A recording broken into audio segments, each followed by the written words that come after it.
Upgrade XP14S AMD A9 jadi RAM 12.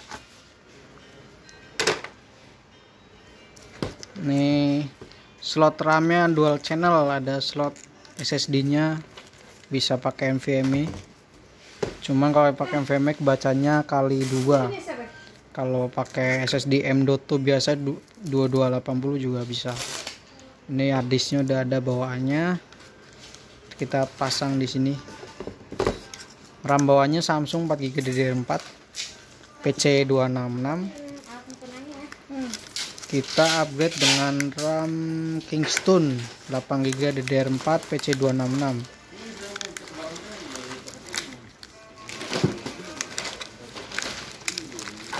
Upgrade jadi 12GB.